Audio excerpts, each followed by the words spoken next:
Compound के लिए अगर हम मोर देन वन स्ट्रक्चर को अगर लिख रहे हैं तो वो एक रेजोनेंस कहलाता है। किसी भी कंपाउंड के लिए अगर आप कोई भी कंपाउंड्स के लिए मोर देन वन स्ट्रक्चर को लिख रहे हो, उसके उसी कंपाउंड्स के लिए आप एक नहीं दो से ज्यादा स्ट्रक्चर को लिख रहे हो, तो एक रेजोनेंस होता है।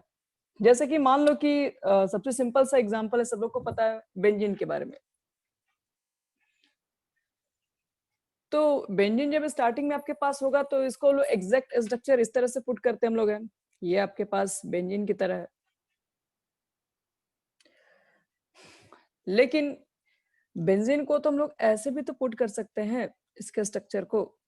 देखो ये जो आपके पास पाई बॉन्ड्स है उसको तो हम यहाँ पर भी लिख सकते हैं, ये चीजों को फिर यहाँ पर भी लिखा जा सकता है और ये चीजों को फिर यहाँ भी लिख सकते हैं।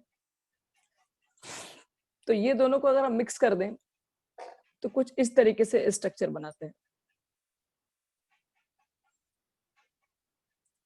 ये सब लोग लगभग देखे हुए हैं, ये दोनों को हम लोग क्या बोलते हैं, इसको रेजोनेटिंग स्ट्रक्चर कहते हैं।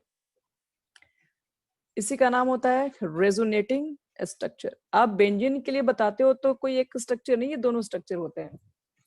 और इसको क्या बोलते हैं, इसको बोलते हैं रेजोनेंस हाइब्रिड बोलते हैं, रेजोनेंस हाइब्रिड। और इसको रेजोनेटिंग स्ट्रक्चर को कैनोनिकल स्ट्रक्चर भी कहा जाता है, याद रखिएगा, कैनोनिकल स्ट्रक्चर।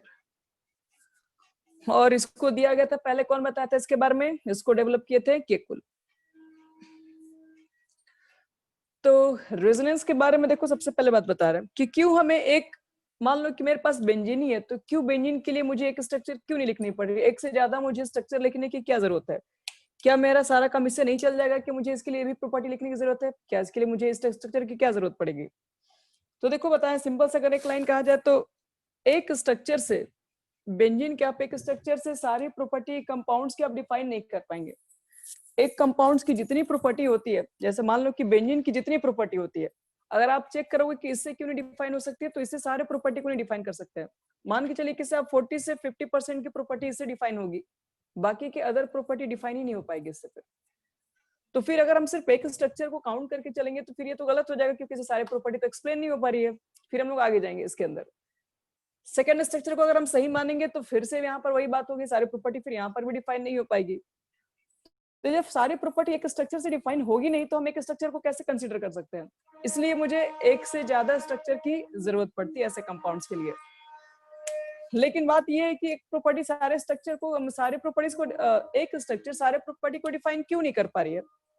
तो यहाँ समझो, इसको एक बता रहे हैं। जैसे कि आपको क्या दिख रहा है, अगर हम इसको C1 माने, यहाँ C2 माने, C3 मान रहे, C4 मान रहे, C5 मान रहे और C6 मान रहे, तो यहाँ पर हम लोग देख रहे हैं कार्बन और कार्बन के बीच में क्या होता है, सिंगल बॉन्ड है कार्बन और C1 C2 के बीच में।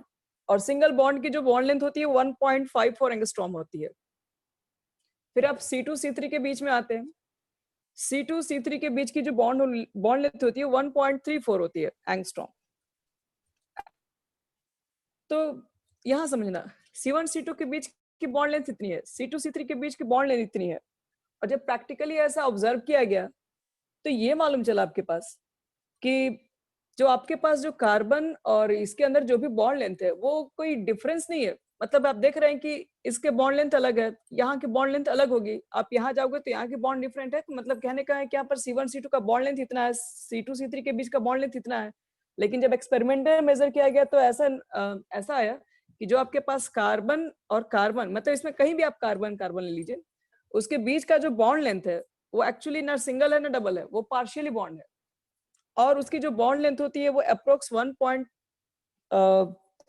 कुछ 1.20 के आसपास है, इसी तरीके से करके होती है। तो इसको ऐसे समझो, जैसे मान लो कि आप बोल रहे हैं कि सारा स्ट्रक्चर फर्स्ट वाले सही है, फर्स्ट वाले सही है तो उसके अकॉर्डिंग तो C1 C2 की बॉन्ड लेंथ तो डिफरेंट है, यहाँ पर बॉन्ड अलग है, यहाँ बॉन्ड अलग है। आप इसको कहोगे सही है तो यहाँ पर भी बॉन्ड लेंथ डिफरेंट है। तो इसका मतलब ये है कि आप जब एग्जैक्ट प्रैक्टिकल करके लाते हो, सिर्फ एक्सपेरिमेंट करते हो, तो देखते हैं कि सारी बॉन्ड लेंथ तो सेम है, तो फिर ये भी स्ट्रक्चर पूरी तरीके से सही नहीं हो सकती है। ये भी स्ट्रक्चर को चेक करोगे तो यहाँ पर बॉन्ड लेंथ डिफरेंट है, तो ये दोनों को जब कंबाइन करोगे तब ये स्ट्रक्चर बनेगा। ये वो कैसे, देखो आपसे पूछेंगे पाई बॉन्ड कहाँ पर है, आप बोलेंगे पाई बॉन्ड जो है वो C2 C3 के बीच में है। यहाँ पर भी हम यहाँ पे डाल दे रहे हो, हम पूछेंगे पाई बॉन्ड्स कहाँ है, तो आप बोलेंगे C2 C3 के बीच में है। फिर देखिए यहाँ पर अगले स्ट्रक्चर में देखोगे C2 C3 के बीच में पाई बॉन्ड्स नहीं है। फिर देखेंगे C3 C4 के बीच में पाई बॉन्ड है। अगले स्ट्रक्चर में देखोगे तो C4 C5 के बीच में, फिर C5 C6 के बीच में है। फिर अगर इसको मैच करोगे तो C6 C1, मतलब दोनों को अगर मिला दीजिएगा तो स्ट्रक्चर में तो पाई बॉन्ड्स कहाँ कहाँ है, तो पाई बॉन्ड्स तो हर एक जगह पर है। कुछ कभी यहाँ पर है, कभी यहाँ पर है, कभी इधर भी है, कभी साइड भी है, मतलब हर जगह ये फैला हुआ है। इसका मतलब पाई बॉन्ड जो आपके पास ये है, कोई एक जगह कार्बन के पास नहीं है, वो हर जगह थोड़ा थोड़ा हर जगह फैला हुआ है। तो इसलिए हम लोग क्या करते हैं ना कि जब दोनों स्ट्रक्चर को कंबाइन कर देते हैं तो इसको रेजोनेंस हाइब्रिड बोलते हैं। रेजोनेंस हाइब्रिड का मतलब है ये जो आप बनाते हैं गोल, वो क्या होता है, वो जनरली पाई बॉन्ड्स को इंडिकेट करता है कि जो पाई बॉन्ड्स है वो पूरे बेंजीन के अंदर फैली हुई है, कोई एक पोजीशन पर नहीं होती है। तो ये रेजोनेंस होता है। रेजोनेंस का मतलब ध्यान रखना है कि आप एक स्ट्रक्चर को अगर 100% सारी चीजें से एक्सप्लेन कर सकते हैं तो फिर उसके लिए रेजोनेंस की डिफाइन की जरूरत नहीं है। एक स्ट्रक्चर से सारी प्रॉपर्टी डिस्क्राइब नहीं हो पाती है, इसलिए वहां पर रेजोनेंस एग्जिस्ट कर रहा होता है। इसलिए हमको वहां पे और भी पॉसिबल स्ट्रक्चर को बनानी होती है। देखो ये तो हुआ एक सिंपल सा रेजोनेंस। रेजोनेंस हाइब्रिड का मतलब होता है जो मिक्सअप होता है।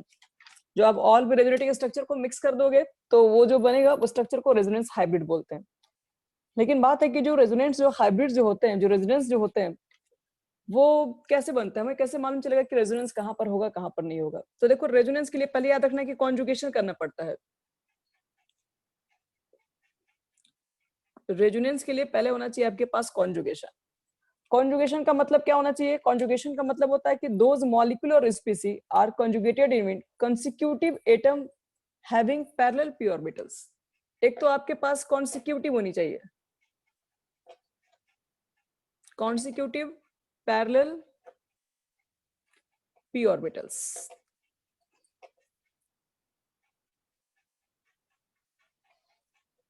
कॉन्जुगेशन होना चाहिए। अगर आप कोई भी अगर मान लो कंपाउंड्स के अंदर रेजोनेंस डेवलप करना चाहते हैं तो पहले उसके पास क्या होना चाहिए, कॉन्सिक्यूटिव, मतलब एक के बाद एक, और पैरेलल्स p ऑर्बिटल्स होनी चाहिए, तभी जाके वहां पर आप रेजोनेंस बना सकते हैं, अदरवाइज वहां रेजोनेंस नहीं बन सकता है। तो रेजोनेंस में देखो थोड़ा बहुत एक चीज और आइडिया दे रहे हैं। जैसे मान लो कि मेरे पास CS2 डबल बॉन्ड CS2 है, ये एल्कीन होता है। आप इसके बॉन्ड को बनाते हैं तो कुछ इस तरीके से लिखते हैं, और एक डबल बॉन्ड होता है जो कि ओवरलैप करके बनता है, p ऑर्बिटल्स के अंदर रहता है। ठीक है, तो यहाँ पर इलेक्ट्रॉन्स होते हैं, यहाँ पर इलेक्ट्रॉन्स होते हैं, ये दोनों आपस में ओवरलैप करते हैं, तब जाके यहाँ पर डबल बॉन्ड बन रहा होता है। लेकिन वास्तव में बेंजीन के अंदर ऐसा क्या हो रहा होता है, तो यहाँ पर जो आपके पास दोनों जो इलेक्ट्रॉन्स आपस में ओवरलैप करते हैं, इसको क्या बोलते हैं हम लोग, इसको लोकलाइज्ड बोलते हैं। लोकलाइज्ड बॉन्ड होता है ये, मतलब ये जो दोनों इलेक्ट्रॉन है ये दोनों के बीच में फिक्स है, अब ये कहीं और शेयर नहीं हो रहे, यहाँ पर एकदम एक जगह से फिक्स है। तो इस तरह के जो आपके पास इलेक्ट्रॉन जो दो एटम्स के बीच में शेयर किए गए और कहीं अदर शेयर नहीं किए, तो वो लोकलाइज्ड बॉन्ड होते हैं। एक बॉन्ड होता है आपके पास है डीलोकलाइज्ड पाई बॉन्ड। देखो डीलोकलाइज्ड क्या होता है, जैसे देखिए आप, आपके पास जो बेंजीन के भी स्ट्रक्चर होते हैं तो पहले तो आपके पास सब सिंगल बॉन्ड से रहते हैं, उसके बाद क्या होता है सबके पास p ऑर्बिटल्स होता है, पाई बॉन्ड तभी तो बनता है।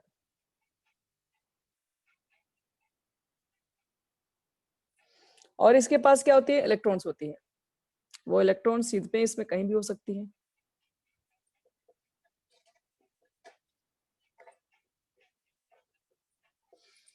अब देखो होता क्या, हम अब पूछेंगे कि बताओ कि जो पाई बॉन्ड बना है किसके बीच में बना है, तो कहेंगे कि आप इसके बीच में ये ओवरलैप करके पाई बॉन्ड बनाया है। क्या ये ओवरलैप यहाँ से भी, ये ओवरलैप तो यहाँ पर भी कर सकता था, तो ये ओवरलैप यहाँ से भी पॉसिबल था। ये ओवरलैप देखिए यहाँ से भी हो रहा होगा, ये ओवरलैप यहाँ से भी हो रहा होगा, यहाँ से भी हो रहा होगा और यहाँ से भी हो रहा होगा। इस तरीके से करते करते एक ओवरलैपिंग आपको दिखाई पड़ेगा। आपसे पूछा जाएगा कि क्या सिर्फ ओवरलैपिंग इसी के बीच में है, तो ये ओवरलैपिंग देखिए यहाँ से भी है और इसका ओवरलैपिंग फिर इधर से भी, इसका ओवरलैपिंग इसके साथ भी है। तो इसका मतलब है जो ओवरलैपिंग से आप पाई बॉन्ड बना रहे हो, पाई इलेक्ट्रॉन जो होते हैं वो कहीं भी शिफ्ट हो रहे हैं, वो पूरे उसकी इलेक्ट्रॉन डेंसिटी ऊपर तरीके से कहीं भी फैली होगी। इसी तरीके से देखिए आपके पास नीचे भी किस तरह का ओवरलैपिंग क्रिएट हो जाएगा। तो एक प्लेन होता है, इस प्लेन के अंदर ये सब सबके मॉलिक्यूल्स नीचे होते हैं। ये 3D फिगर हो गया। तो इसमें जनरली क्या होता है ना, आपके पास जो पाई इलेक्ट्रॉन्स जो होती है डेंसिटी होती है, वो प्लेन्स के ऊपर भी रहती हैं, ये प्लेन्स के ऊपर भी लाइज कर रही होती हैं और ये प्लेन्स के नीचे भी लाइज कर रही होती हैं। तो कहने का मतलब है कि आपके पास जो पाई इलेक्ट्रॉन्स जो बॉन्ड बना रहे हैं वो कोई एक जगह फिक्स नहीं है कि जो हम लोग डबल बॉन्ड दे के यहाँ पर फिक्स कर दे रहे हैं, कोई एक जगह फिक्स नहीं है, वो कभी यहाँ पर भी है, कभी इधर के साथ भी शेयर करी, कभी नीचे भी शेयर हो रही है। तो इसका मतलब है कि जो पाई इलेक्ट्रॉन्स जो आप जो ओवरलैपिंग की तरफ बॉन्ड बना रहे हैं वो हर जगह शेयर हो रही है थोड़ी बहुत। तो इसलिए जो बॉन्ड लेंथ है वो हर जगह इक्वली हो जा रहा है, इसलिए सिंगल बॉन्ड और डबल बॉन्ड को कंपेयर करके इसको पार्शियली बॉन्ड बना दिया गया है। अब देखो कि कॉन्जुगेशन हमें चेक करना है कि अब जब रेजोनेंस जब चेक करोगे तो रेजोनेंस किसके किसके बीच में हो सकता है। तो रेजोनेंस के लिए सबसे पहले याद रखना रूल्स होता है कि आपके पास पाई बॉन्ड होना जरूरी है एंड होना चाहिए फिर क्या, कैटायंस होना चाहिए। पाई बॉन्ड के साथ चाहिए कैटायंस, और कैटायंस में भी चाहिए क्या, एट अल्टरनेट पोजीशन।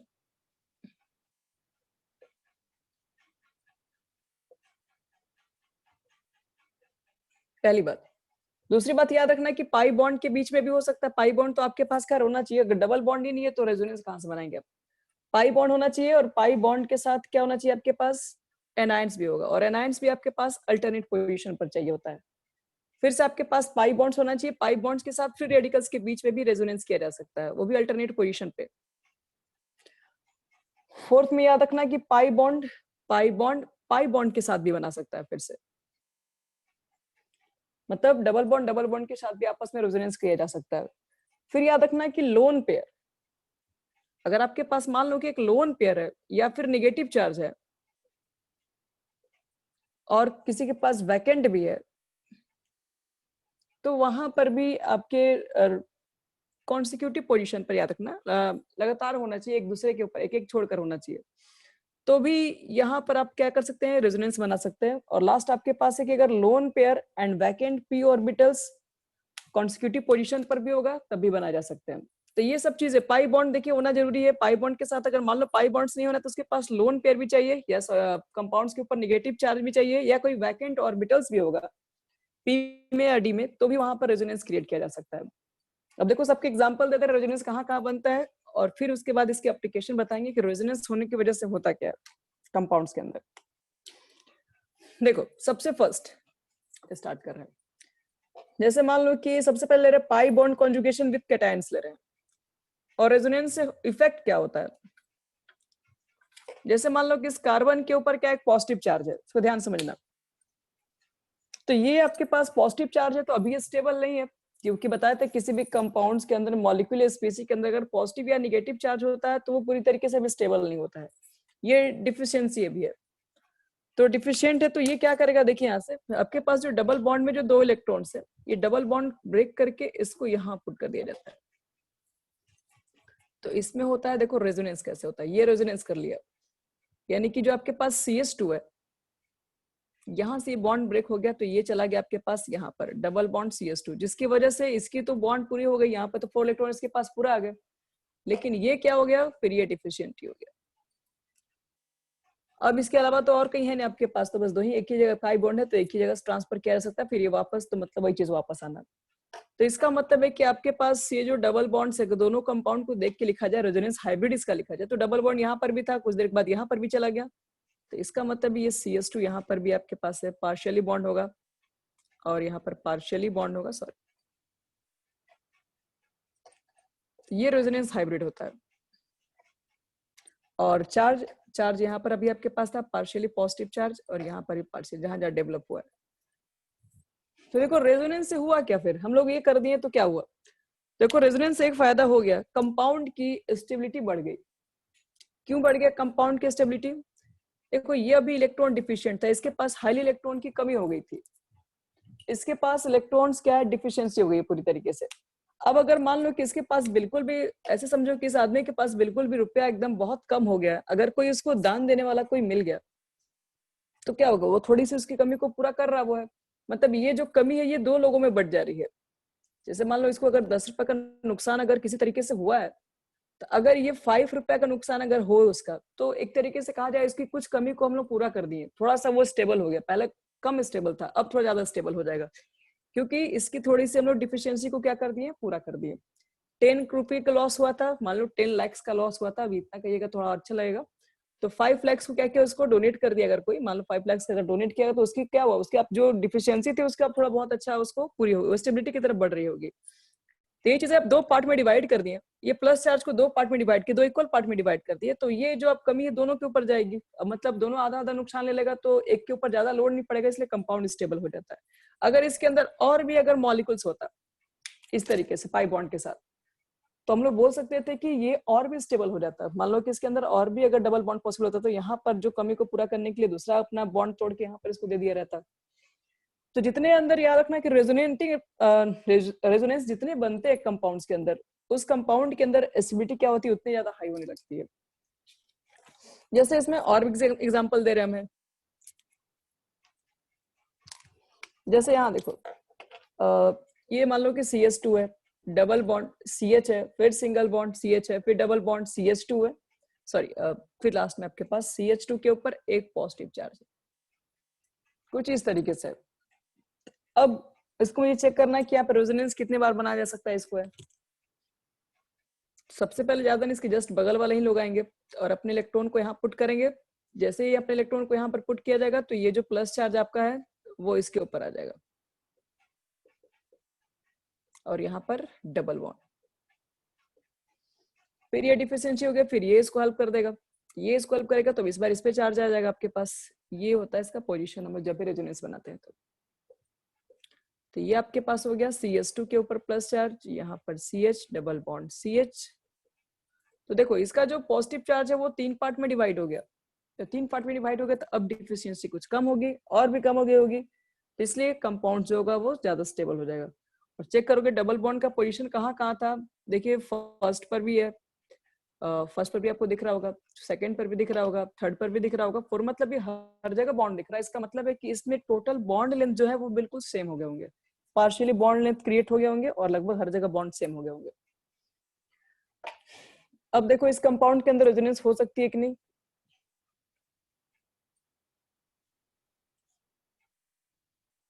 यहाँ पर एक पॉजिटिव चार्ज है, तो यहाँ पर अगर चेक करना है मॉलिक्यूल्स के अंदर रेजोनेंस है या नहीं है, सिग्मा बॉन्ड देखिए ब्रेक होगा नहीं, आपको ब्रेक करना होगा तो पाई बॉन्ड ही आप कर सकते हैं। तो इसके पास देखो 2 इलेक्ट्रॉन्स है, यहाँ पर पॉजिटिव चार्ज है, तो ये अपना 2 इलेक्ट्रॉन पेयर को यहाँ रख देगा, जिसकी वजह से इसका डिफिशियंसी नेचर कंप्लीट हो जाएगा। तो ये चीजें यहाँ पर आ गई, तो फिर डिफिशियंट कौन होगा, ये यहाँ से निकल जाएगा, तो फिर यहाँ पर होगा, तो ये वाला प्लस चार्ज आपके पास यहाँ पर आ जाएगा। तो इस तरीके से कंपाउंड्स के अंदर क्या होगा, रेजोनेंस क्रिएट होगा। तो कंपाउंड्स के अंदर एक तो आपको दिखा दिए कार्बोकैटायंस अगर रहेंगे तो कार्बोकैटायंस जो भी रहते हैं उसको स्टेबल भी बनाया जा सकता है रेजोनेंस के थ्रू। रेजोनेंस के थ्रू कार्बोकैटायंस को हम लोग प्रीवियस क्लास में किए थे कि इंडक्टिव इफेक्ट का इलेक्ट्रॉन रिलीजिंग ग्रुप अगर मिलता है तब भी वो स्टेबल बना रहा होता है। ठीक है, अगर इलेक्ट्रॉन रिलीजिंग ग्रुप के साथ अगर उसमें रेजोनेंस में अगर इफेक्ट ऐड हो जाए तो वो और ज्यादा स्टेबल बनाया जा सकता है। तो कार्बोकैटायन के बाद अब देखो अगला अगला जो एग्जांपल होगा कार्बन आयंस का। एक मिनट,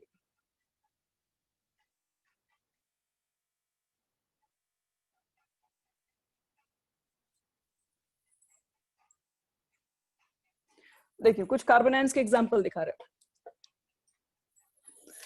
जैसे मान लो कि मेरे पास कार्बन आयंस, रुकिए अभी कुछ क्वेश्चन और भी हमारे पास है इस तरीके से। जैसे मान लो कि कभी कभी यहाँ पे आपको CH2 दिखाई पड़ेगा, ऊपर आपके प्लस रहेंगे, आपको बस रेजोनेंस क्रिएट करने आना चाहिए, उसके बाद आप कोई भी एसिडिटी आप चेक कर लेंगे बस। अगर मुझे मालूम करना है इसके अंदर टोटल रेजोनेंस कितने बनेंगे, जितने ज्यादा रेजोनेटिंग पोजीशन होंगे उतने ज्यादा मॉलिक्यूल्स की एसिडिटी बढ़ती है। तो जहां पर भी प्लस चार्ज होता है याद रखना डबल बॉन्ड सबसे पहले ब्रेक करेगा, यहाँ तो कोई डबल बॉन्ड नहीं है तो यहाँ वाला करेगा। तो ये जो आपके पास कार्बन की डिफिशियंसी को पूरा करने के लिए ये बॉन्ड अपना तोड़ लेगा और इसके 2 इलेक्ट्रॉन को यहाँ पुट कर दिया जाएगा। और जैसे ही ये 2 इलेक्ट्रॉन को यहाँ रखोगे फिर देखो क्या हो जाएगा, ये तो आप जैसे यहाँ पुट करोगे तो डबल बॉन्ड हो गया, CH2 यहाँ पर आ जाएगा, ये यहाँ पे चला गया तो फिर ये कंपाउंड की वैलेंसी इनकम्प्लीट हो जाएगी, तो ये प्लस चार्ज फिर यहाँ पर आएगा। अब देखो ये प्लस चार्ज यहाँ पर आएगा तो अब इसको कमी को पूरा करने के लिए फिर अपना ये बॉन्ड तोड़ लेगा और जैसे ही अपना बॉन्ड ब्रेक करेगा तो इस बार यहाँ पर डबल बॉन्ड्स क्रिएट हो जाएगा और ये प्लस चार्ज यहाँ पर आ जाएगा। फिर इसको हेल्प करने के लिए, इस कार्बन को हेल्प करने के लिए फिर ये बॉन्ड को ब्रेक करना पड़ेगा और ये फिर जैसे बॉन्ड ब्रेक होगा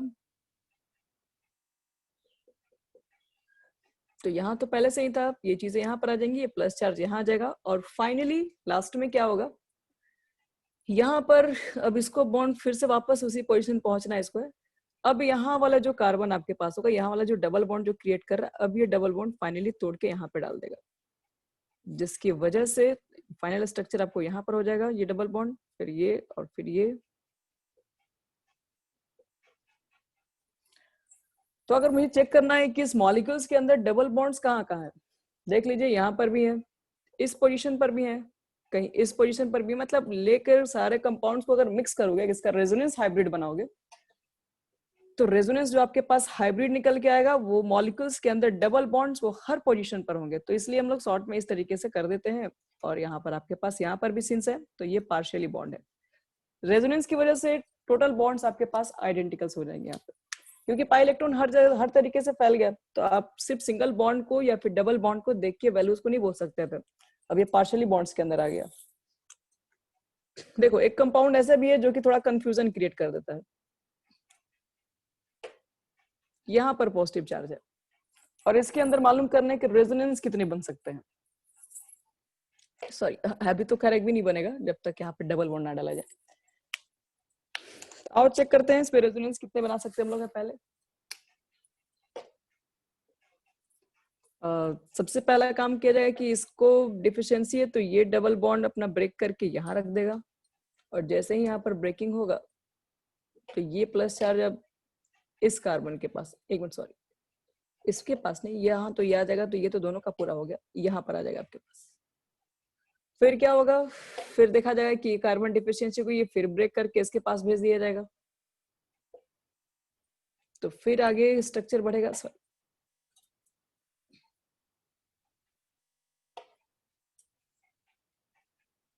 तो ये वाला फिर यहाँ पर तुम्हारे पास आ जाएगा और यहाँ पर आ जाएगा। तो इस बार पॉजिटिव चार्ज यहाँ पे। क्या इसमें और भी बन सकते हैं केसेस?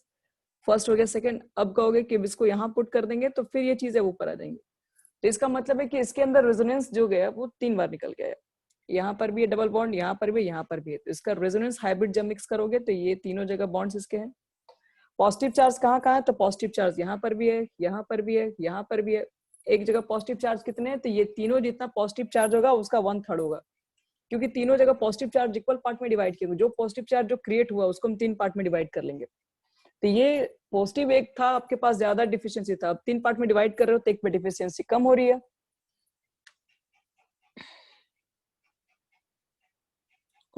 इसी तरीके से आपके पास और भी बहुत सारे कंपाउंड्स होते हैं जिसमें हमको रेजोनेंस चेक करना होता है। रेजोनेंस चेक करने बस आना चाहिए कि कैसे चेक होते हैं। इसमें तुम लोग चेक करके बताओ तो इसमें कितने रेजोनेंस बनेंगे?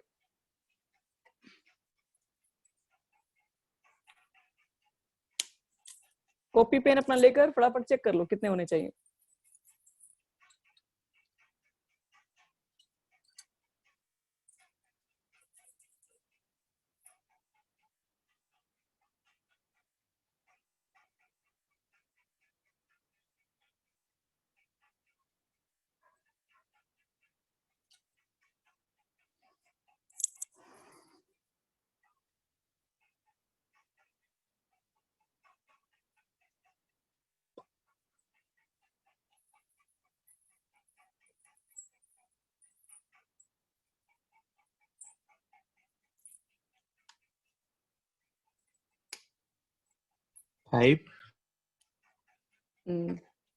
Very good. टोटल 5 इसमें रेजोनेंस आएंगे। आप निकाल के देख लीजिएगा, एक बार इसमें भेजिएगा, फिर एक बार ये हेल्प करेगा। इस तरह से आप 5 बार ये बॉन्ड जो दिख रहा है 5 जगह घूम जाएगा ये। तो ये कार्बोकैटायंस के अंदर रेजोनेंस हम लोग चेक कर दिए।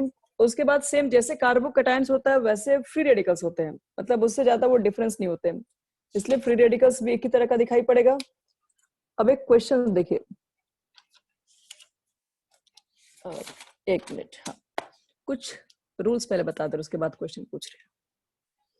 रूल्स पहले याद रखना है कि सबसे फर्स्ट रूल होता है कि all the resonating structure should have equal overall charge.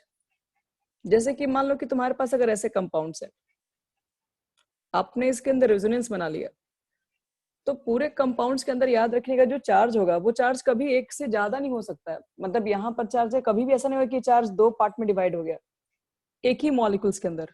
मतलब 2 पार्ट में दूसरे रेजोनेंस में जा सकता है, लेकिन एक ही मॉलिक्यूल्स के अंदर 2 चार्ज आप डेवलप नहीं कर सकते हैं। ये पहला रूल ध्यान रखना है इसमें। तो रूल नंबर 2 याद रखना एक चीज, जैसे कि मान लो कि आपके पास इस तरह के मॉलिक्यूल्स हैं, ये आपके पास एसीटोन है, आप कभी भी इस तरीके से फॉर्म नहीं अप्लाई कर सकते हैं। जैसे कि आप कहेंगे कि डबल बॉन्ड को हम यहाँ भी शिफ्ट कर सकते हैं, और यहाँ पे शिफ्ट करोगे डबल बॉन्ड को अगर, तो एक एज को ऊपर भी ले जाया सकता है। तो ये रेजोनेंस नहीं है, ध्यान रखना। ये रेजोनेंस इसलिए नहीं है क्योंकि यहाँ पर हो क्या गया, आप देख रहे हो कि यहाँ पर कीटोन्स था और यहाँ पर बन गया अल्कोहल्स और साथ में एल्कीन्स भी आ गया। तो कंपाउंड्स के अंदर याद रखना कि आप जो भी चेंज कर रहे हैं उसका फंक्शनल ग्रुप चेंज नहीं होना चाहिए। उसका फंक्शनल ग्रुप चेंज कर दोगे तो फिर ये तो मॉलिक्यूल्स ही चेंज हो जाएंगे, रेजोनेंस तो उसी कंपाउंड्स के अंदर रहता है। तो ये रेजोनेंस के अंदर कभी नहीं आना चाहिए। रेजोनेंस चेक कीजिए कभी भी, फॉर्मूला आप चेंज नहीं कर सकते उसका, फंक्शनल ग्रुप चेंज नहीं कर सकते हैं। थर्ड केस ये भी ध्यान रखना, इसमें कहा जाता है कि in resonating structure we can not fill electron over the limit of an atom. आप कभी भी एक लिमिट से उसमें ज्यादा इलेक्ट्रॉन फिल नहीं कर सकते। जैसे मान लो कि रेजोनेंस अगर आपको बनाना ही अगर है, तो इस तरह के मॉलिक्यूल्स आपको अगर मिल जाए, जैसे कि N है, H3 है, एक मिनट सॉरी मिटा लगा,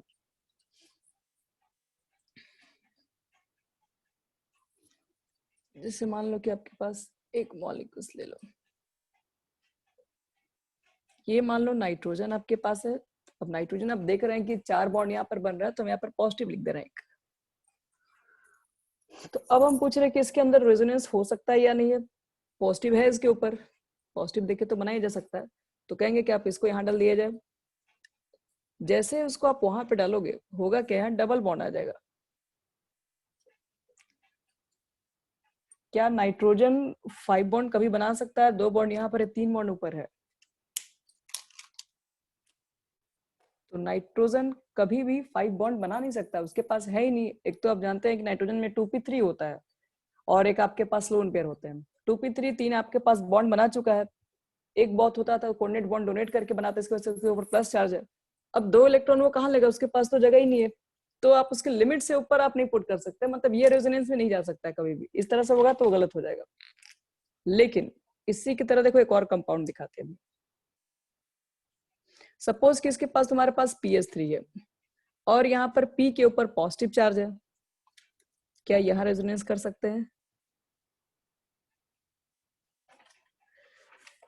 तो यहाँ आप तोड़ के ऊपर भेजोगे PS3, क्या ये पॉसिबल है? तो ये पॉसिबल है क्योंकि फास्फोरस के पास वैकेंट ऑर्बिटल्स है, तो फास्फोरस तो डबल बॉन्ड बना सकता है अपने वैकेंट ऑर्बिटल्स के अंदर। तो ये चीजें पॉसिबल है, इसके अंदर रेजोनेंस वैलिड है, ये दोनों A और B वैलिड होगा। और यहाँ पर आप करेंगे तो आप लिमिट से ऊपर पुट करें। नाइट्रोजन के पास 5 कभी बॉन्ड बनाने की कैपेसिटी नहीं है, तो इसलिए ये गलत हो जाएगा। ये आपका रेजोनेंस। तो कभी भी रेजोनेंस बनाओ तो हमेशा चीज ध्यान रखना, जो चीजें बना रहे हो वो कंपाउंड्स के अंदर, वो एलिमेंट्स के अंदर, तो उसकी अकोमोडेशन कितनी है, उससे ज्यादा आप ऊपर लिमिट में नहीं पुट कर सकते हैं। अब कुछ कार्बन आयंस पे दिखा दें एग्जांपल्स। पाई बॉन्ड्स रहेगा और फिर कार्बन आयंस रहेंगे, CH2 डबल बॉन्ड CH, फिर सिंगल बॉन्ड CH2 और उसके ऊपर एक नेगेटिव चार्ज। इसके अंदर मुझे चेक करना है रेजोनेंस कैसे बनता है। अगर इसका चेक करें तो देखो, रेजोनेंस को चेक करने से पहले जब भी नेगेटिव चार्ज आपको दिखाई पड़े कंपाउंड्स के अंदर, तो सबसे पहला चीज ये देखना, कोई भी कंपाउंड्स नेगेटिव चार्ज लेके स्टेबल नहीं होता है, वो अनस्टेबल के फॉर्म में, और वो चाहेगा स्टेबल होना। तो स्टेबल होने के लिए अपने चार्ज को ये हटाना चाहेगा, और चार्ज वो जितना जल्दी रख सके वो उतना अच्छा स्टेबल हो जाएगा। तो ये चार्ज क्या करेगा, तुरंत होल्ड कर देगा यहाँ पे, और तुरंत यहाँ जैसे मान लो पुट कर देगा तो क्या होगा, फिर जैसे यहाँ पे डबल बॉन्ड रखोगे तो डबल बॉन्ड कार्बन के पास तो 4 हो गया, ये लिख के 5 हो जाएगा। तो ये तो कुछ कर यहाँ पे हाइड्रोजन को तो निकाल नहीं सकते, फॉर्मूला में कुछ चेंज नहीं करना हमें, तो यहाँ का डबल बॉन्ड को तोड़ना पड़ेगा। अब ये डबल बॉन्ड के जो 2 इलेक्ट्रॉन से इस कार्बन के ऊपर ले आएंगे, और यहाँ पर फाइनली आपके पास CH2 डबल बॉन्ड। कुछ इस तरीके से इसका स्ट्रक्चर हो जाएगा, 2 रेजोनेंस बन सकता है, अब आगे नहीं बन सकता है। इससे क्या फायदा हुआ, इसे ऐसे समझो कि एक कार्बन ने बहुत सारा बोझ को लोड करके अकेले रखा हुआ था, अब ये लोडिंग 2 लोग के बीच बट गया, तो वो स्टेबल हो गया। अब एक आदमी को कहा जाए कि 10 किलो का बोझ उठा के रखो अकेले, तो वो काफी देर स्टेबल नहीं रहेगा। लेकिन अगर वही 2 लोग उसको मिल गया आपस में, अगर बांट के थोड़ा देर तुम रखो थोड़ा देर वो रखे, तो वो ज्यादा चीजें स्टेबल होती हैं। इसलिए ये चीजें अब ज्यादा स्टेबल हो गई। इसलिए रेजोनेंस होने से मॉलिक्यूल्स, देखिए कार्बोकैटायंस दिखाई दे रहा है या कार्बन आयंस दिखाई दे रहा है, दोनों केस में स्टेबल है। कार्बोकैटायंस के जैसा ही फ्री रेडिकल्स है, ध्यान रखना। कभी इस तरीके से भी देखना मॉलिक्यूल्स के अंदर दिखेगा। यहाँ पर CS2 के ऊपर अगर एक नेगेटिव चार्ज है तो नेगेटिव चार्ज वाला याद रखना, ये बॉन्ड अब ब्रेक नहीं करेगा अपना, यहाँ से बॉन्ड तो ब्रेक होगा लेकिन देखो इसका थोड़ा रूल बदल, यहाँ पर ये 2 इलेक्ट्रॉन पेयर को पुट करेगा, क्योंकि जब भी नेगेटिव चार्ज होती है तो वो अपने लोन पेयर्स को तुरंत रखती है अपने जस्ट बगल वाले ही एटम के पास। ऐसा नहीं कि लोन पेयर अब हम यहाँ पे पुट कर देंगे, नहीं पॉसिबल है, अपने जस्ट बगल वाले ही बगल के उसके जस्ट अपने कार्बन के पास ही रखेगा ये। और जैसे ही यहाँ पर डबल बॉन्ड आ जाएगा तो देखो फिर ध्यान से कि यहाँ वाला जो कार्बन उसकी वैलेंसी बढ़ जाएगी, तो लिमिट से ज्यादा आप इलेक्ट्रॉन को पुट नहीं कर सकते हैं, तो आपको तुरंत बॉन्ड को ब्रेक करना पड़ेगा। तो कहाँ से ब्रेक करेंगे, तो जिसकी वैलेंसी इसकी पूरी हो सके तो आपको यहाँ से ब्रेक करना पड़ेगा, और ये नेगेटिव चार्ज फिर यहाँ पर आ जाएगा। इसी तरीके से ये नेगेटिव चार्ज फिर यहाँ पर पुट कर दिया जाएगा कुछ समय के बाद, क्योंकि नेगेटिव चार्ज लेकर कोई चीज कोई कार्बन ज्यादा देर स्टेबल नहीं रहेगा, तो वो अपने नेगेटिव चार्ज को तुरंत पुट करना चाहेगा वहां से। तो यहाँ पर पुट करने के बाद इस कार्बन की वैलेंसी फिर बढ़ने लगेगी, तो आपको ये बॉन्ड को तोड़ना पड़ेगा। इसी तरीके से फिर ये नेगेटिव चार्ज है, फिर ये यहाँ पर पुट कर दिया जाएगा, फिर ये बॉन्ड को तोड़ के यहाँ पर लेना पड़ेगा। इस तरीके से कंपाउंड्स के अंदर एक नेगेटिव चार्ज अगर 5 लोग में अगर बढ़ गए तो वो कंपाउंड ज्यादा स्टेबल हो गया फिर। तो फाइनली आपके पास ये चीजें यहाँ पर आ जाती हैं, और फिर से ये CS2-। तो ये 5 रेजोनेंस है, हर जगह आप देख रहे होंगे डबल बॉन्ड फैल चुका हुआ है, इसका मतलब है कि यहाँ पर डबल बॉन्ड पार्शियली बॉन्ड के फॉर्म में चल रहा है। चलो एक चीज तुम्हें और दिखाते हैं, कभी कभी कंपाउंड्स कंपेयर करने के लिए भी आता है स्टेबिलिटी को लेकर, तो उसके अंदर सिर्फ बेंजीन के साथ भी कुछ चीजें मिक्स रहती हैं। जैसे कि एग्जांपल दे रहे हैं,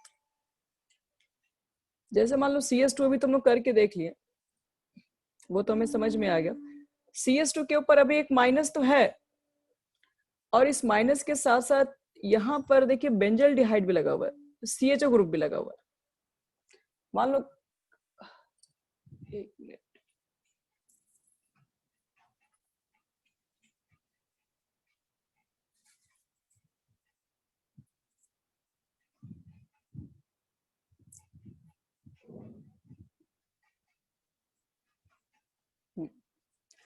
मान लो कि CS2 माइनस के साथ साथ एक CHO ग्रुप भी यहाँ पे लगा हुआ, और आपको एक ग्रुप ऐसा भी दे दिया जाए जो यही है, ठीक है, इसके अंदर CHO नहीं है, और आपसे पूछे कि बताओ कि उस कंडीशन में ज्यादा स्टेबल कौन होगा, तो आप चेक करेंगे ज्यादा स्टेबल कैसे हम लोग डिसाइड करते हैं।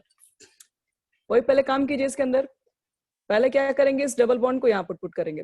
जैसे ही आप डबल बॉन्ड यहाँ रखोगे ये CS2 बन जाएगा, यहाँ पर रखने की वजह से ये नेगेटिव चार्ज ऑक्यूपाई कर लेगा, फिर यहाँ से ये आपके पास CHO ग्रुप देखो बता दे रहे हैं कैसे है, इसके साथ ये C है और डबल बॉन्ड यही तो होता है एल्डिहाइड, फिर आपके पास जो जहाँ है वो वहीं रहेगा भी फिलहाल, लेकिन नेगेटिव चार्ज फिर ज्यादा देर तक होल्ड नहीं होगा, फिर वो नीचे आएगा, फिर ये अपने जस्ट बगल में ही रखा जाएगा। यहाँ पर पुट करने की वजह से फिर कंपाउंड के अंदर रेजोनेंस क्रिएट होगा। अब देखो इस बार कहाँ चला जाएगा ये चीजें फिर यहाँ पर आ जाएंगी आपके पास। एक मिनट, तो ये वाला जो कार्बन जो होगा ये नेगेटिव चार्ज ऑक्यूपाई कर लेगा,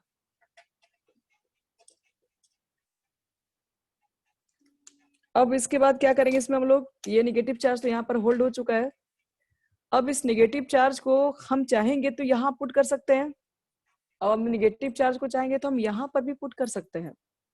अगर मैंने इसको यहाँ पर पुट कर दिया, दो कंडीशन हमारे पास है, अगर मैंने इसको यहाँ पुट कर दिया तो आपके पास ये हो गया डबल बॉन्ड। अब ये देखो तो 5 बॉन्ड तो कार्बन बनाएगा नहीं, तो एक बॉन्ड तो अपना वो ब्रेक कर लेगा, तो इसलिए ये एक नेगेटिव चार्ज को ये रख लेगा। एक ये कंडीशन बन सकता है, या फिर ये भी बन सकता है कि ये चीजें यहाँ नहीं पुट करके ये चीजें यहाँ भी पुट कर सकता था ये, अगर हम इसको यहाँ पर पुट कर सकते हैं तो फिर एक और रेजोनेंस बना रहे हैं।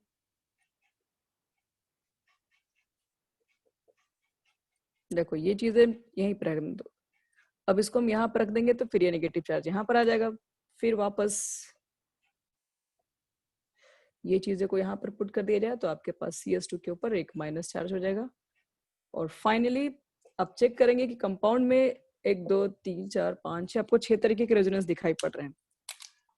तो ये कंपाउंड और इससे पहले वाला कंपाउंड जिसमें CHO नहीं था, तो उससे दोनों में अगर चेक करोगे तो ज्यादा स्टेबल कौन होगा, तो ज्यादा स्टेबल आपको दिख रहा होगा वही कंपाउंड हो सकते हैं जिसके अंदर रेजोनेंस ज्यादा बना होगा, जो नेगेटिव चार्ज को ज्यादा मूव करवाए होंगे, बहुत ज्यादा कार्बन में डिस्ट्रीब्यूट करवाया होगा। इसमें एक पोजीशन ज्यादा है, बस यही वाला ज्यादा है कि ये चीजें ना यहाँ पर पॉसिबल है, तो ये चीजें हम यहाँ पर पुट कर दिए तो एक रेजोनेटिंग स्ट्रक्चर ज्यादा बन गया, जिसकी वजह से ये कंपाउंड मोर स्टेबल हो जाएंगे। तो कभी कभी आपके पास क्वेश्चन भी रहेगा चेक करने के लिए कि कौन से कंपाउंड ज्यादा स्टेबल है, तो उसके अंदर आप चेक करना है कि जो रेजोनेटिंग स्ट्रक्चर है किसमें ज्यादा बन सकता है। तो ज्यादा बन सकता है तो कंपाउंड्स के अंदर याद रखना है कि कोई ले भी सकता है। अब यहीं पर अगर अमोनिया NH4+ होता है तो वो नहीं ले पाता, तो आपको चेक करना पड़ेगा वो लेने वाला ग्रुप भी है उसके अंदर एडजस्ट कर भी पाएंगे कि नहीं। हम लोग बोलते हैं, नाम सुने, फिनोल जो होता है वो एसिडिक होता है, मोर एसिडिक होता है। तो मोर एसिडिक होने के पीछे क्या है, वही आपके पास H+ निकलने के बाद वो रेजोनेंस स्टेबलाइज हो जाता है। अगर आप देखे होंगे कि फिनोल के अंदर भी रेजोनेटिक स्ट्रक्चर बनता है, आप OH ग्रुप देखोगे यहाँ पे, ठीक है, OH ग्रुप अगर ये फिनोल्स के अंदर है तो अगर आप चेक करते हैं इसका रेजोनेंस एसिडिक कैरेक्टर, तो पहले H+ को बाहर निकालवाओगे। जैसे बाहर निकलेगा आपके पास H+, यहाँ से H+ को बाहर निकालोगे तो ऑक्सीजन के ऊपर नेगेटिव चार्ज हो जाएगा। अब मुझे इसको चेक करना है, ये जितना नेगेटिव चार्ज इसका स्टेबल होगा उतना ही ज्यादा बोलते हैं कि इसकी अच्छी एसडी कैरेक्टर होगी। तो आप जानते हैं कि नेगेटिव चार्ज को ये यहाँ पर पुट कर सकता है क्योंकि इसके पास कैपेसिटी है, डबल बॉन्ड बना सकता है, तो ये बॉन्ड यहाँ पर फिर ये आपस में मूव कर जाती है, जिसकी वजह से फिनोलिक स्ट्रक्चर जो होती है वो ज्यादा एसिडिक नेचर की होने लगती है। फिर एक चीज आपको रुकिए और बता रहे हैं, एक नोट्स अभी और भी याद रखना हमेशा, कभी कभी इसकी जरूरत पड़ जाएगी आपको। नोट्स ये कि अगर मान लो किसी कंपाउंड्स के अंदर रेजोनेंस है और किसी कंपाउंड्स के अंदर रेजोनेंस नहीं है, जैसे मान लीजिए कि इस तरह के कंपाउंड CH2, CH और Cl,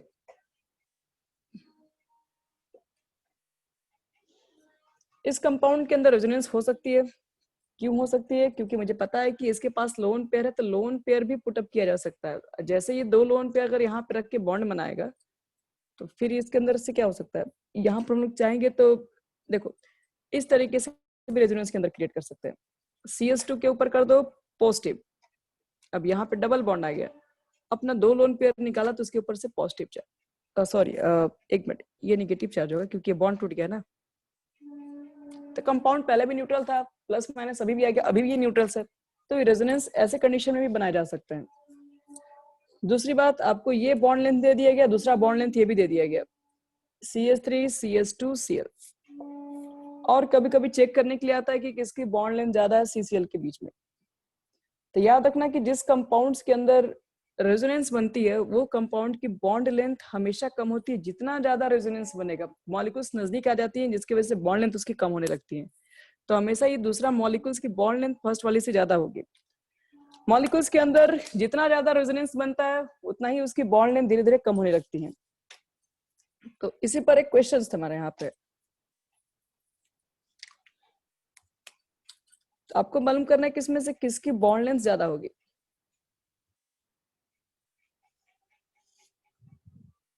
और यहाँ पर आपके पास नाइट्रोजन है और यहाँ पर भी डबल बॉन्ड है, एक डबल बॉन्ड यहाँ पर है, कुछ इस तरीके से कंपाउंड्स है,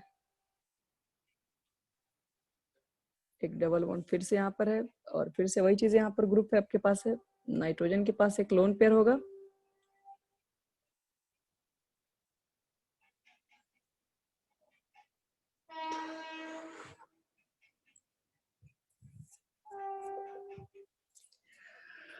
और कह रहा है आपसे कि compare the CN bond length in each of the following. आपको CN बॉन्ड लेंथ को चेक करना है किसकी ज्यादा होगी। CN बॉन्ड लेंथ का मतलब है कि क्या दे, यहाँ पर N है, यहाँ पर C है, इसके बॉन्ड लेंथ में आपको चेक करना है, इसकी ज्यादा, इसकी ज्यादा, इसकी ज्यादा है। रेजोनेंस चेक कर लो पहले, सबसे पहले किसमें है किसमें नहीं है, किसमें कितना रेजोनेंस है, उसी के अकॉर्डिंग काम होगा। रेजोनेंस बनेगा कैसे, लोन पेयर है नाइट्रोजन के पास, लोन पेयर को यहाँ पर पुटअप कर देंगे हम लोग। जैसे आप यहाँ पे लोन पेयर को रखिएगा तो ये इसके ऊपर पॉजिटिव चार्ज और यहाँ पर आ जाएगा आपके पास नेगेटिव चार्ज, क्योंकि डबल बॉन्ड इसका कार्बन का हो जाएगा पूरा, तो इसको बॉन्ड अपना तोड़ना पड़ेगा, तो यहाँ पर नेगेटिव चार्ज जनरेट हो जाएगा। फिर क्या होगा, फिर ये नेगेटिव चार्ज फिर यहाँ पर अगर पुट कर दिया जाए तो फिर ये बॉन्ड यहाँ पे टूट जाएगा। तो इस तरीके से हम देख रहे हैं इसके अंदर, इस कंपाउंड्स के अंदर आपके पास क्या हो जाएंगे, दो रेजोनेंस क्रिएट होंगे।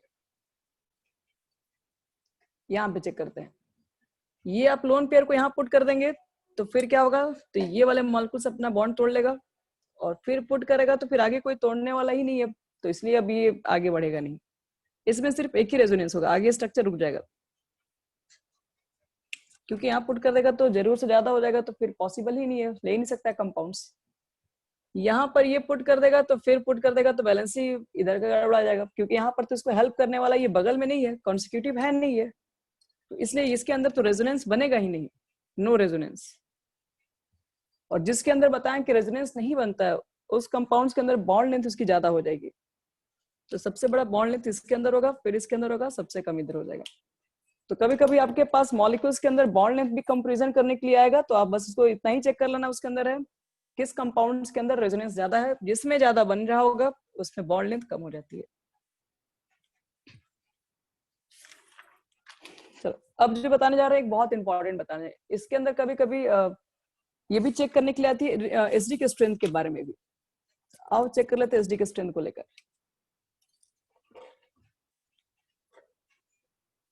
कंपेयर करना है एसडी के स्ट्रेंथ, और इस तरह का क्वेश्चन बहुत बार भी पूछा हुआ है, आप लोग बोर्ड एग्जाम में भी पढ़ते होंगे। CHCl3 और CHF3, और आपसे क्वेश्चन पूछ दिया जाएगा कि CHCl3 CHF3 में ज्यादा एसडी के स्ट्रेंथ किसका है, तो दोनों का आप स्ट्रक्चर बनाएंगे। कहां से H+ का निकलना इजी है, एक आपके पास H है, 3 क्लोरीन है, एक का उसका H है, 3 यहाँ पर फ्लोरीन है, आपको दोनों यहां से H+ को बाहर निकालना है। तो एसडी की स्ट्रेंथ तो उसी की ज्यादा होगी जो इजली तरीके से H+ आयन रिलीज करेगा, और यही चेक करना है कि H+ इजली तरीके से कौन रिलीज कर सकता है इसके अंदर है। तो H+ निकालने के बाद क्या बनेगा, CF3 और इसके ऊपर निगेटिव चार्ज, क्योंकि H निकल गया तो निगेटिव ही चार्ज होगा, CCl3 एक निगेटिव चार्ज। ऐसे तो बहुत लोग का आंसर यही है, लेकिन रीजन चाहिए हमको हर चीज के लिए। अगर आप वो भी आंसर दे रहे हैं तो रीजन चाहिए, ये भी आंसर दे रहे हैं तो रीजन क्या होना चाहिए परफेक्ट। देखो बता रहे इसमें कैसे चेक करते हैं। जैसे यहाँ से H+ निकला तो आप देखेंगे जो आपके पास एनायंस है वो ज्यादा स्टेबल किस में है, पहले वाले में स्टेबल है, दूसरे वाले में स्टेबल है। जितना निगेटिव चार्ज स्टेबल हो, क्योंकि बताएं कि निगेटिव चार्ज लेके मॉलिक्यूल्स कोई स्टेबल नहीं होती है, तो जितना ज्यादा ये आपके पास निगेटिव चार्ज स्टेबल होगा उस कंडीशन से, अब अगर ये स्टेबल अगर है तो यहाँ से H+ का निकलना आसान है, नहीं तो मालूम चलेगी कि अगर ये स्टेबल ही नहीं है तो यहाँ से फिर H+ बाहर ही नहीं निकलेगा, क्योंकि कोई भी मॉलिक्यूल नहीं चाहता कि हम खुद को H+ को डोनेट करके हम डिस्टेबल हो जाए। तो इसलिए H+ का निकलना आपको चेक करना होगा कि कहाँ ज्यादा इजी है। तो उसके लिए आपको दोनों एनायन को चेक करना पड़ेगा कौन ज्यादा स्टेबल है। पहले इसकी कंडीशन बात कर रहे हैं, ये कैसा है, देखो CF3 तुम्हारे पास है, C है, 3 आपके पास F है, और एक कार्बन के पास निगेटिव चार्ज है। अब बात है कि कार्बन बताएं फिर से निगेटिव चार्ज को लेके ज्यादा देर तक होल्ड नहीं कर सकता है, फिर क्या करेगा, अपने निगेटिव चार्ज को पुट अप करेगा। अब कहाँ रख सकता है, तो यहाँ यहाँ कहीं भी तीनों जगह, तो मान लो हम यहाँ पुट कर दिए। अब जैसे ही इसके ऊपर पुट कर देंगे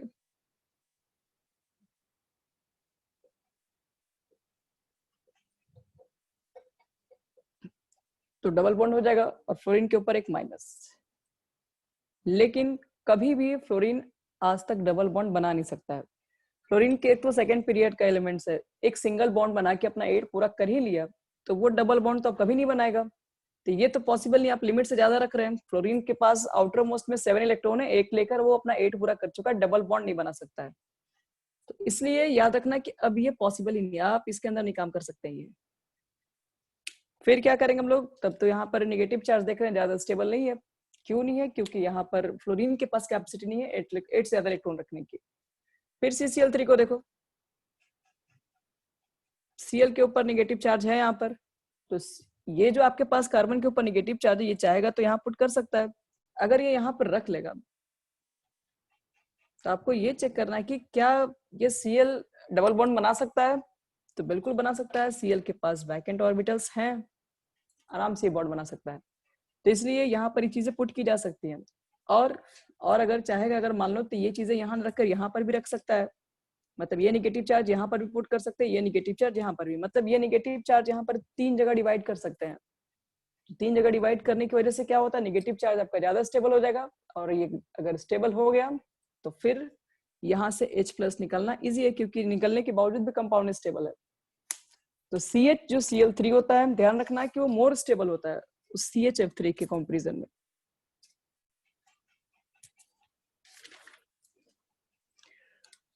चलो एक क्वेश्चन हम लोग और देखते हैं इसी तरीके का।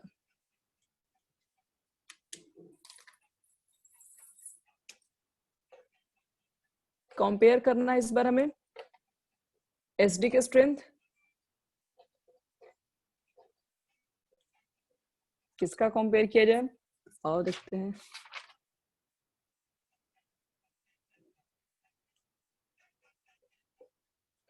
एक तो आपके पास फिनॉल है,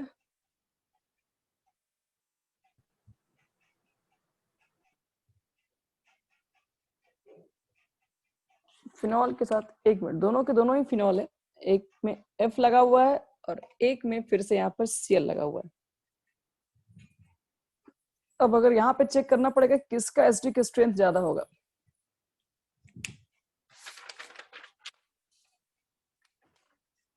किसका ज्यादा होगा बताइए आप लोग इसमें।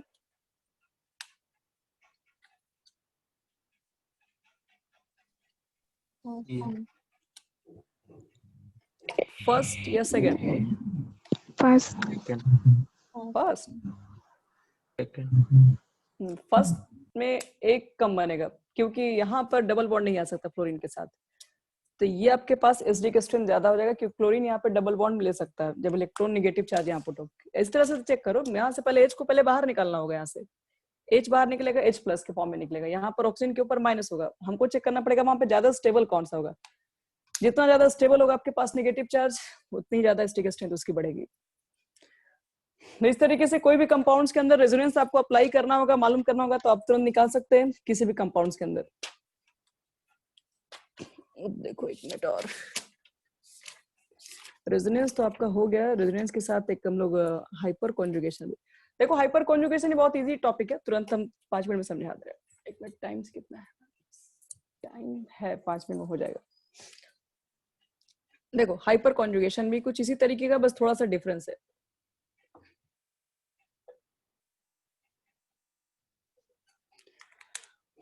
हाइपर कॉन्जुगेशन बस हम लोग बोलते हैं कि नो रेजोनेंस, यहाँ पर रेजोनेंस नहीं होता है, नो बॉन्ड रेजोनेंस, काम वही हो रहा था लेकिन यहाँ पर बॉन्ड के साथ नहीं हो रहा होता वो। पहले तो याद रखना है कि इसको बैकर नाथन इफेक्ट भी बोलते हैं, इसका अलग अलग इफेक्ट का नाम है। अगर हाइपर कॉन्जुगेशन डायरेक्ट ना पूछ करके बैकर नाथन इफेक्ट भी पूछा जा सकता है, या फिर आपसे बोल सकता है नो बॉन्ड रेजोनेंस भी इसको बोलते हैं,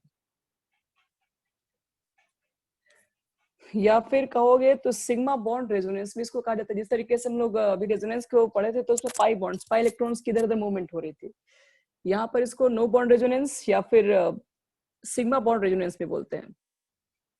यहाँ पर सिग्मा बॉन्ड का रेजोनेंस हो रहा होता है। देखिए ये सब चीजें हैं क्या, और ये सब चीजें से भी मॉलिक्यूल की स्टेबिलिटी बढ़ रही होती है। पहले तो बता रहे हैं कि इफेक्ट होता कैसे, कैसे ये काम कर रहा होता है और कैसे मॉलिक्यूल्स को ये स्टेबल बना रहा होता है, ये बता रहे हैं।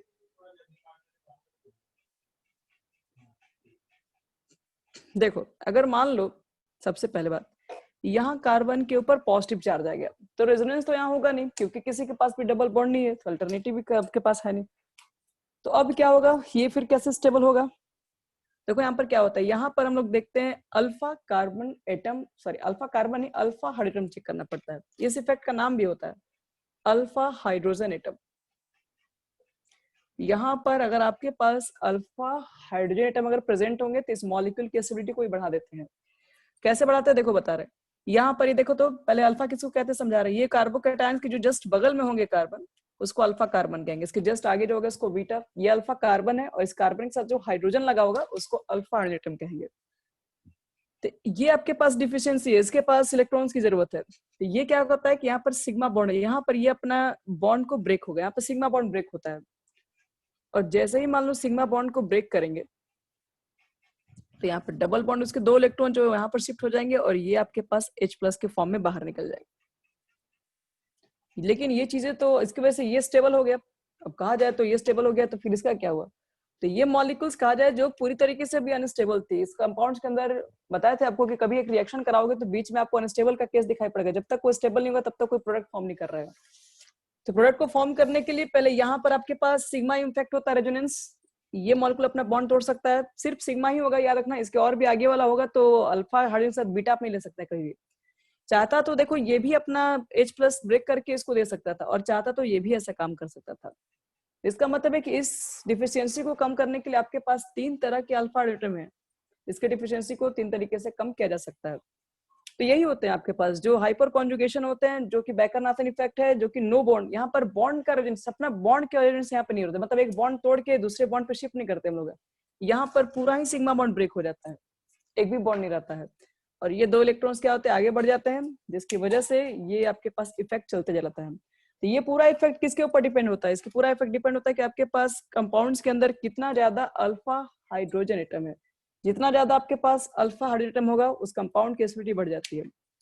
कैसे बढ़ जाती है, तो वो इसलिए बढ़ जाती है क्योंकि यहाँ पर हम लोग क्या चेक करते हैं, यहाँ पर देखते हैं कि कंपाउंड को बढ़ाने के लिए मॉलिक्यूल्स अपना बॉन्ड तोड़ता है एक, और जिसकी वजह से एक दूसरे को स्टेबल कर दिया जाता है।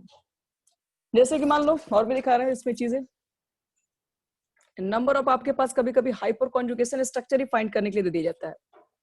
तो नंबर ऑफ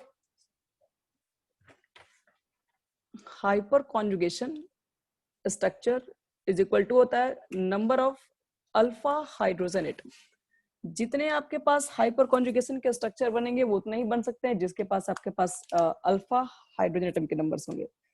तो आपको बस कंपाउंड्स के अंदर अगर चेक करना है किसकी एसिडिटी ज्यादा है, तो बस आप चेक कर लो कि इसके अंदर अल्फा हाइड्रोजन का नंबर कितना है, क्योंकि वो थोड़ा इजीली है, इजी तरीके से, क्योंकि हम लोग रेजोनेंस बना रहे हैं तो टाइम लगा रहे हैं, ये तो इजीली तरीके से कैलकुलेट कर सकते हैं लोग। मान लो कि मुझे चेक करना है कि इसके अंदर अल्फा हाइड्रोजन एटम कितना है, उसके बाद उसके अकॉर्डिंग हम लोग फाइंड कर लेंगे कि इस कंपाउंड्स के अंदर किसकी एसिडिटी हाई है। मान लो इस तरह का कंपाउंड्स आपके पास है और यहाँ पर कार्बोकैटायंस है, मान लो बी कुछ इस तरीके कंपाउंड है और यहाँ पर आपके पास एक कार्बोकैटायंस है, और सी जो तुम्हारे पास है कुछ इस तरीके से है, और ये प्लस चार्ज कुछ यहाँ पर है, और हमें ये चेक करना है कि इसके अंदर कौन से मॉलिक्यूल्स ज्यादा स्टेबल है। देखिए इसको हम आई इफेक्ट से भी चेक कर सकते हैं, क्योंकि पीछे पढ़ चुके हैं आई इफेक्ट में जितना ज्यादा अगर आपके पास कार्बोकैटायन है तो चेक करते हैं कहाँ पर इलेक्ट्रॉन रिलीजिंग ग्रुप ज्यादा है, उससे भी आप चेक कर सकते हैं। और नहीं तो कंपाउंड्स के अंदर आपको ये भी चेक करने का आ गया कि किसके पास अल्फा हाइड्रोजन एटम कितना ज्यादा है, तो वो भी हो सकता है, आप उससे भी इसको निकाल सकते हैं, और ये थोड़े बहुत जगह काम करते हैं ये इफेक्ट। तो इसके अंदर आपको चेक करना है अल्फा हाइड्रोजन कितना होगा, एक हम बताते रहे हैं, बाकी आप कोशिश कीजिएगा।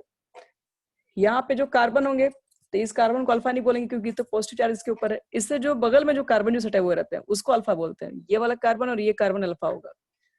और आपको खुद समझना है कि इसके पास कितना हाइड्रोजन, तो इसको बॉन्डिंग 4 करना है, एक बॉन्डिंग इसके साथ किया हुआ तो इसके पास 3 हाइड्रोजन तो होगा ही, मतलब इसके पास 3 हाइड्रोजन है अल्फा।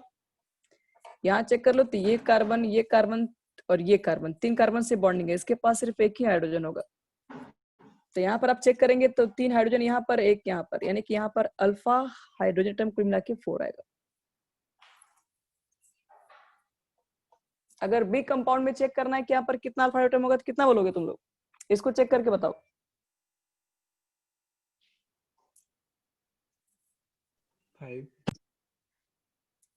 5 नहीं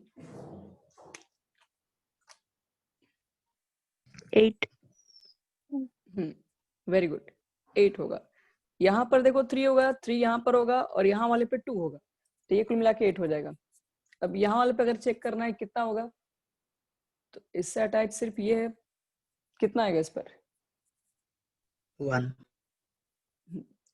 ये कंपाउंड आपके पास बहुत लेस स्टेबल होगा। ऑर्डर चेक किया जाए तो सबसे पहले बी आ जाएगा, फिर ए आ जाएगा और फिर ये वापस सी आ जाएगा। तो कार्बन कार्बोकैटायंस के अंदर भी हाइपर कॉन्जुगेशन बन रहे होते हैं, कार्बन फ्री रेडिकल के केस पे भी चीजें आपको दिखाई पड़ी होंगी, और नेगेटिव में भी, मतलब ये नेगेटिव में बहुत कम बनते हैं। तो ये तीनों केसेस में आप हाइपर कॉन्जुगेशन से भी एक मॉलिक्यूल्स की एसिडिटी को चेक कर सकते हो, रेजोनेंस से भी चेक कर सकते हो, इंडक्टिव इफेक्ट से भी चेक कर सकते हो। तो फाइनल इसी तरीके का आपको क्वेश्चन है, एक मिनट रुक जाना। जैसे यहाँ देखो, मुझे मान लो चेक करना है कि कौन से मॉलिक्यूल ज्यादा स्टेबल आपके पास है।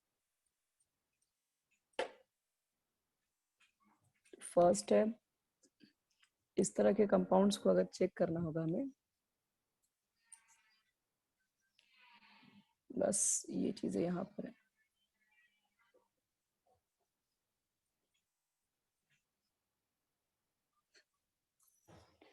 इसमें आएगा कि right the correct acidity order of the following alkanes. Alkanes के अंदर भी ये काम हो रहा होता है। अगर एल्केन्स का चेक करना होगा कि कौन ज्यादा स्टेबल है, नाम दे दो फर्स्ट सेकंड थर्ड में। तो इस तरह के क्वेश्चन को चेक करना होगा तो बस एक ही तरीके से चेक कर सकते हो। अल्फा हाइड्रोजन एटम को चेक करना है, तो वो कैसे चेक करेंगे? अब देखो ध्यान से, ये दोनों में अल्फा नहीं है, जिससे जो सटे होंगे कार्बन उसमें अल्फा है। यहाँ पर अल्फा होंगे और यहाँ पर अल्फा होगा। ये अल्फा आपके पास यहाँ पर नहीं होंगे, इससे सटे हुए आपके पास कार्बन कौन कौन से हैं? तो एक ये भी है और एक ये भी है, ये भी है और ये भी है। तो समझ में आ रहा है? उसमें आपको 4 तरीके का दिख रहे हैं, 4 तरीके से। यहाँ पर चेक करोगे तो इससे सटे हुए कार्बन एक ये दिखाई पड़ेंगे, एक ये है और एक ये है। तो जितने ज्यादा अल्फा हाइड्रोजन होंगे आपके पास उतना ही ज्यादा होगा। तो सबको समझ में आ रहा है? यहाँ पर ज्यादा कार्बन अटैच है, यहाँ पर ज्यादा, सबके पास 3 हाइड्रोजन है, 12 हो जाएंगे। फर्स्ट ये हो जाएगा आपके पास, सेकंड ये हो जाएगा, थर्ड यहाँ पर आ जाएगा। तो बस आपको कंपाउंड्स के अंदर बस चेक करने आना चाहिए कि किसके अंदर कितना ज्यादा अल्फा हाइड्रोजन होगा, उससे आप हाइपर कॉन्जुगेशन चेक कर सकते हैं। बस कंप्लीट हो गया आपके पास एक तरीके से ये चेक करने के लिए कि सबस्ट्रेट कौन सा मॉलिक्यूल्स होगा, मतलब कि पाई इलेक्ट्रॉन्स कहाँ पर ज्यादा हो, कहाँ पर इलेक्ट्रॉन की डेंसिटी ज्यादा होती है, उसको कैसे चेक